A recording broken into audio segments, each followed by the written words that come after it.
Expansion होती है, ठीक है, चीजें एक्सपेंड करती हैं, उनके अंदर फैलाव आता है, उसको हम थर्मल एक्सपेंशन कहते हैं, ठीक है। आपने खुद ही देखा होगा, अगर आप पानी को किसी चीज में डालते हैं, ठीक है, तो क्या होगा, वो उसी के अंदर फिक्स रहता है। आप जमीन के ऊपर फेंकेंगे तो फैल जाएगा, उसको एक्सपेंशन ही कहेंगे, लेकिन वो है बह रहा, हम उसको कंट्रोल करके नहीं रख सकते, ठीक है। तो इसी तरीके से हीट की वजह से, जैसे स्टीम, वो वाटर है, लिक्विड वाटर है, आप उसको हीट के ऊपर रखोगे बाउल को और ऑन करोगे गैस बर्नर, तो क्या है, धीरे धीरे पानी क्या होगा, गर्म होगा, गर्म होने के बाद उसकी क्या होगी, स्टीम बनेगी, और स्टीम वेपर्स के फॉर्म में क्या होगा, एनवायरमेंट में जाएगी, तो वो एक्सपेंशन हुआ ना वाटर का, लिक्विड टू वेपर फॉर्म में कन्वर्ट होगा, ठीक है। तो हीट की वजह से जो भी एक्सपेंशन होता है उसको हम थर्मल एक्सपेंशन बोलते हैं। फर्स्ट है, जैसे एग्जांपल में लेते हैं ओवरहीट। ओवरहीट मीन्स की कोई चीज जरूरत से ज्यादा गर्म जब हो जाती है, ठीक है।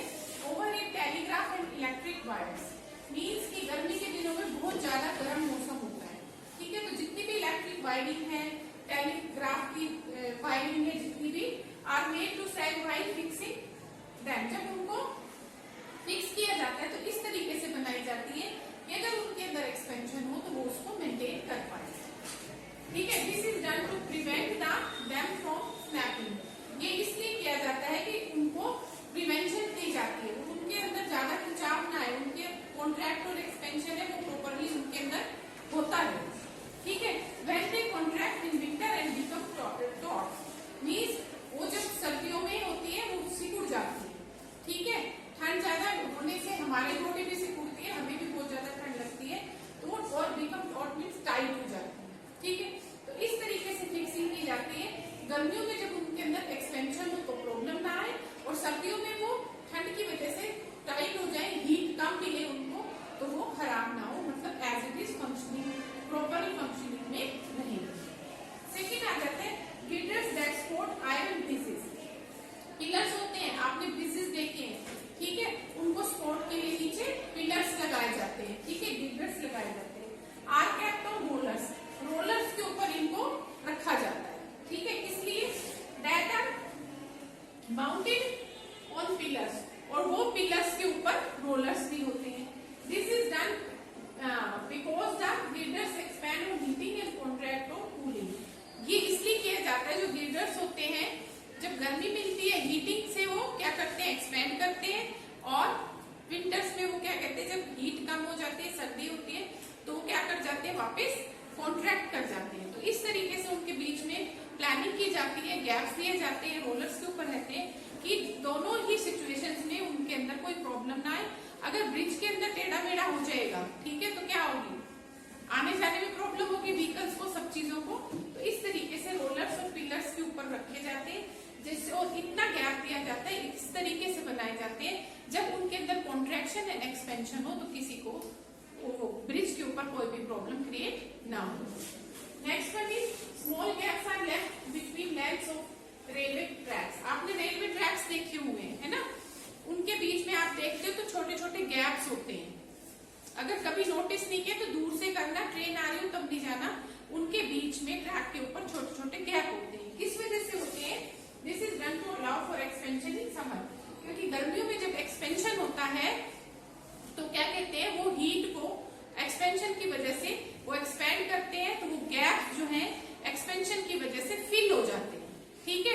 अगर वो गैप नहीं रखे जाएंगे, अगर उनके अंदर एक्सपेंशन होगा तो क्या होगा, पटरियां जो है टेढ़ी मेढ़ी हो जाएंगी, क्योंकि वो तो एक्सपेंड करेगा, एक्सपेंशन के बाद जब उसको स्पेस नहीं मिलेगा तो किसी न किसी तरीके से अपनी जगह बनाएगा, चाहे इधर बनाए चाहे उधर बनाए, तो ठीक है।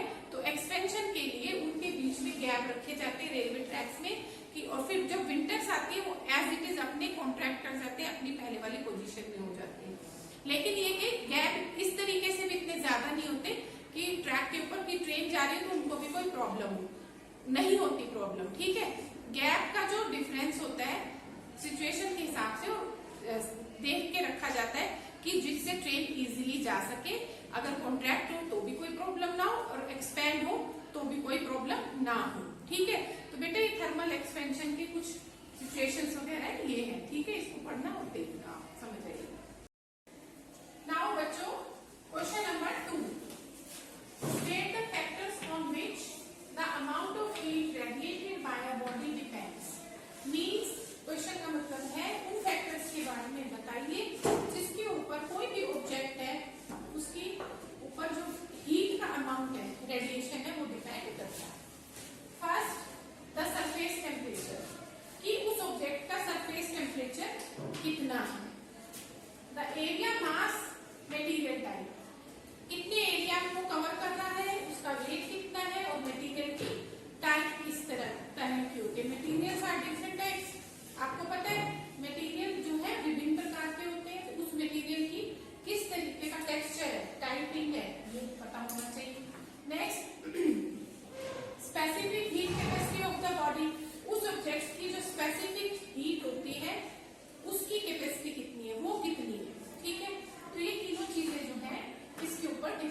मास के प्रोपोर्शनल होता है। स्पेसिफिकली ऑब्जेक्ट की जो अमाउंट ऑफ हीट को कैप्चर करने की जो क्षमता है और उसका वेट है, दोनों के प्रोपोर्शनल होता है। ठीक है, तो ये चीजें इसके ऊपर डिपेंड करती हैं। इसके बाद आ जाता है differentiate between the three modes of transfer of heat, कि हीट को ट्रांसफर करने के थ्री मोड्स कौन कौन से तरीके हैं। सबसे पहले आ जाते हैं कंडक्शन। जैसा कि मैंने आपको बताया था, कंडक्शन किसमें होता है, सॉलिड्स में।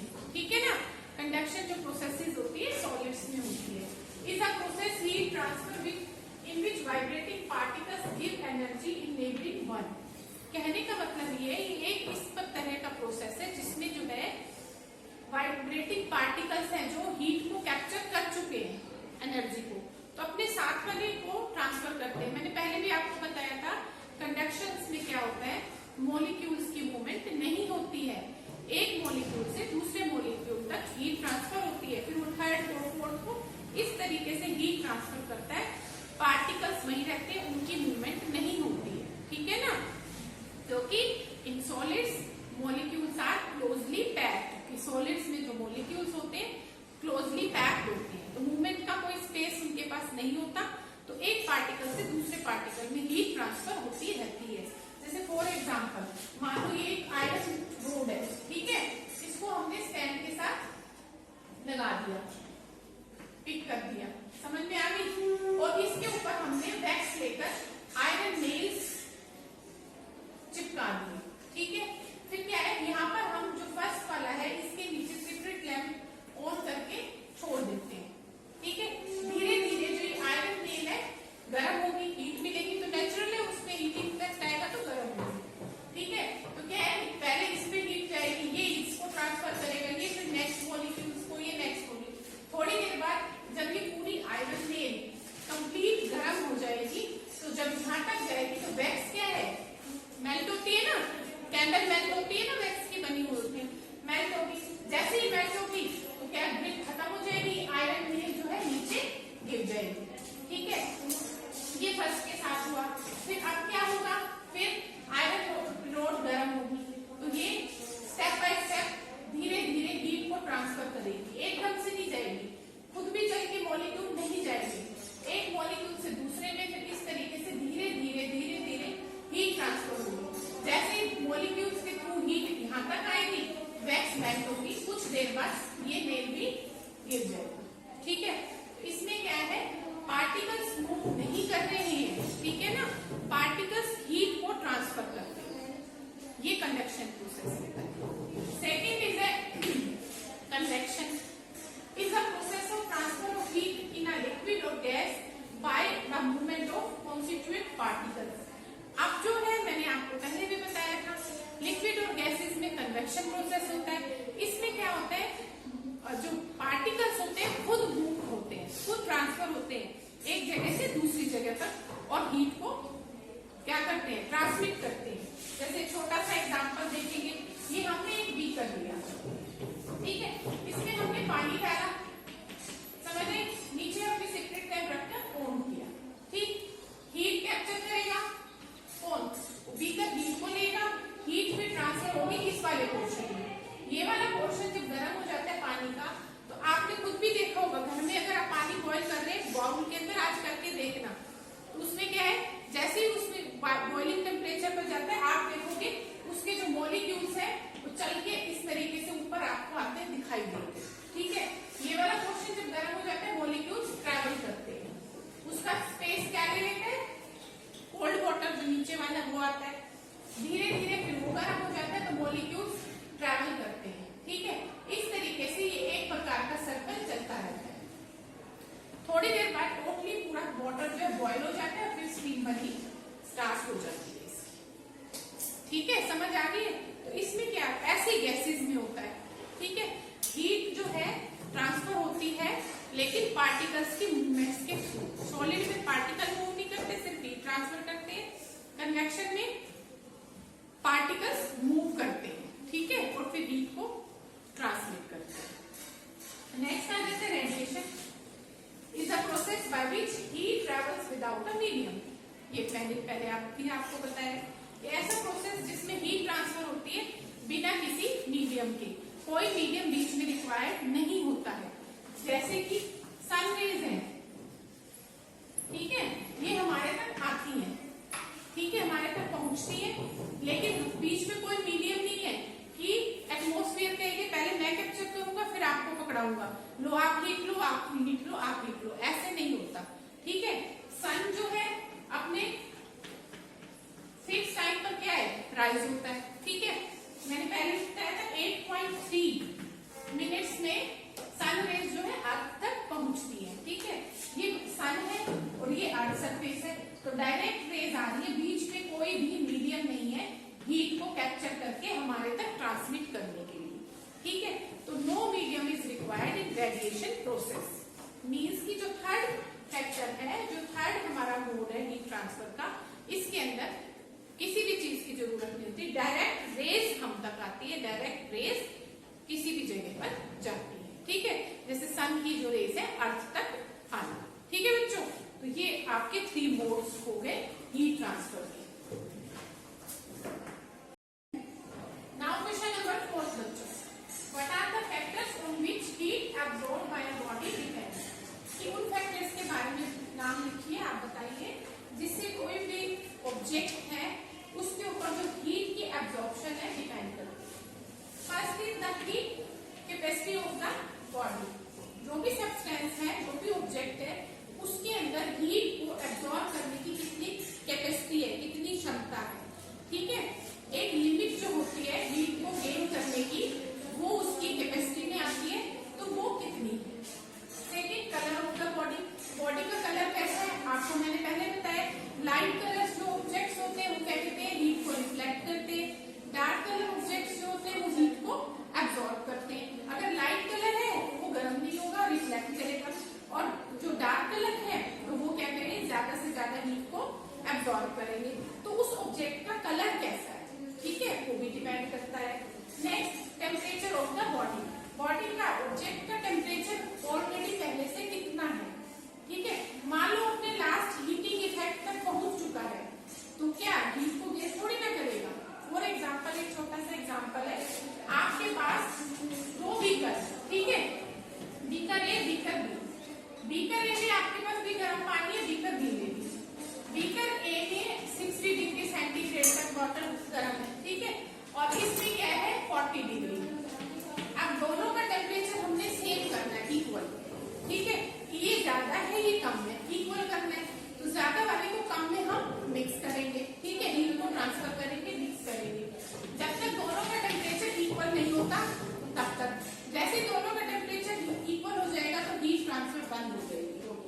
तो कितनी होगा, ये अपने में से अगर 10 डिग्री माइनस कर दे और इसमें प्लस 10 डिग्री कर दे ऐड, तो ये कितना बना 50, और इसमें से माइनस हो गया कितना बना 50, तो दोनों का इक्वल हो गया ना 50-50, मीन्स कि इसने 10 डिग्री तक इसको हीट दे दी है, उसके बाद हीट अपने आप ट्रांसफर होनी बंद हो जाएगी क्योंकि दोनों का टेम्परेचर इक्वल होगा। तो टेम्परेचर के ऊपर भी डिपेंड करता है, समझ आ गई। नेक्स्ट आता है list main effects of heat, heat के जो मेन इफेक्ट्स है क्या है। First, heat causes temperature to rise, heat की वजह से किसी भी ऑब्जेक्ट का जो टेम्परेचर है वो इंक्रीज होता है, बढ़ता है। जैसे हमारे पास ठंडा पानी है, हमने उसको गैस स्टोव पे रखा, धीरे धीरे वो गर्म होना शुरू हो जाएगा, फिर भी हमने नहीं उतारा, उस टाइम पर वो बॉयल होना स्टार्ट हो जाएगा, ठीक है। तो टेम्परेचर इंक्रीज हो रहा है, तो टेम्परेचर भी इंक्रीज होता है। Next, heat causes change of state of matter, heat की वजह से जो स्टेट है मैटर की वो भी चेंज होती है, सॉलिड, लिक्विड, गैस। सॉलिड को गर्म कर रहे हैं तो वो लिक्विड में कन्वर्ट होगा, लिक्विड को गर्म कर रहे हैं तो वो गैसियस फॉर्म में कन्वर्ट हो जाएगा। तो हीट से जो है किसी भी ऑब्जेक्ट की स्टेट भी चेंज होती है। Next, heat causes expansion, heat से एक्सपेंशन होता है। कैसे, अभी कुछ देर पहले क्वेश्चंस में आपने पढ़ा था, जैसे रेलवे ट्रैक की पटरियां गर्मियों में एक्सपेंड करती है हीट से, सर्दियों में कॉन्ट्रैक्ट कर देती है, ऐसी ब्रिजेस के हमने रोलर्स और गिर्डर्स पढ़े थे, ठीक है। सॉलिड को, जो हमारे पास कैंडल है वैक्स की बनी हुई है, ठीक है, वो सॉलिड फॉर्म में है, हम उसको जलाते हैं, वो जलती है, धीरे धीरे मॉलिक्यूल्स मेल्ट होते हैं, तो मेल्ट होना शुरू हो जाती है सॉलिड से लिक्विड में, समझ में आ गई ना। तो क्या होता है, एक्सपेंशन होता है, वो एक्सपेंशन ऑफ वैक्स भी हुआ। इसके बाद हीट कॉजेज बर्निंग और अ केमिकल चेंज। हीट की वजह से कोई चीज जलती भी है और केमिकल चेंज में कन्वर्ट होती है। कैसे? आप एक पेपर लेंगे, उसको मैच स्टिक से जलाएंगे तो वो जलना शुरू कर देगी, ठीक है। जब वो पूरे तरीके से बर्न हो जाएंगे तो उसमें से क्या बचेगा? ऐश और स्मोक एनवायरनमेंट में रिलीज हो जाएगा। तो उस ऐश से दोबारा हम पेपर नहीं बना सकते, ठीक है। तो केमिकल चेंज है। आपकी मम्मी खाना बना रही है, ठीक है, कटिंग की वेजिटेबल्स की, जब तक वो कट की है तो क्या हो गया? वो फिजिकल चेंज में। जैसे ही हम उसको गैस स्टोव पे रखकर घी स्पाइसेस डाल के पका देते हैं, उसका टेक्सचर, उसका टेस्ट, उसका अपीयरेंस सब कुछ चेंज हो जाता है। दोबारा हम रो वेजिटेबल नहीं ले सकते। तो क्या हुआ? Chemical change. किसकी वजह से हुआ? हीट की वजह से। तो ये कुछ चेंजेस हैं जो हीट की वजह से होते हैं, ठीक है। तो ये देखना। नाउ बच्चों, क्वेश्चन नंबर 6।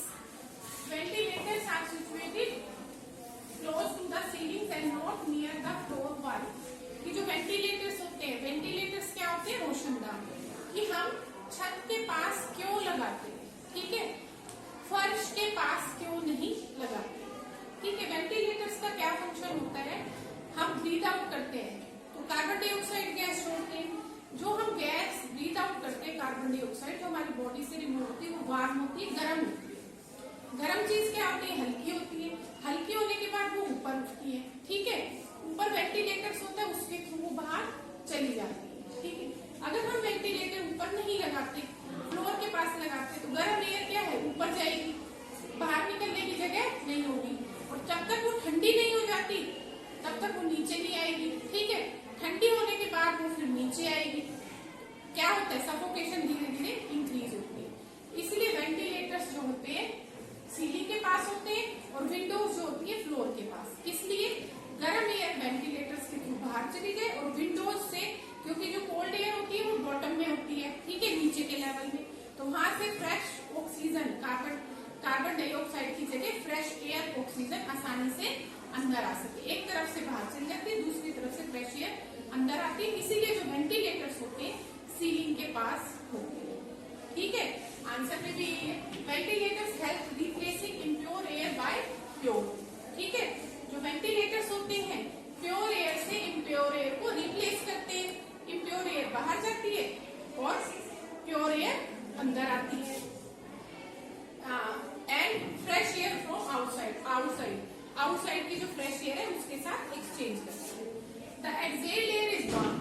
जो हम एक्सेल करते हैं जो कि है कार्बन डाइऑक्साइड, वो गर्म होती है। एंड देयरफॉर लाइटर, जिसकी वजह से वो हल्की हो जाती है। So it rises and move out of the ventilator. इसीलिए ये ऊपर जाती है और वेंटिलेटर से बाहर चली जाती है। तो इसीलिए हमेशा जो वेंटिलेटर्स होते हैं ऊपर होते हैं, विंडोज फ्लोर के पास, ठीक है। नेक्स्ट क्वेश्चन आता है 7। Can we use laboratory thermometer to measure our body temperature?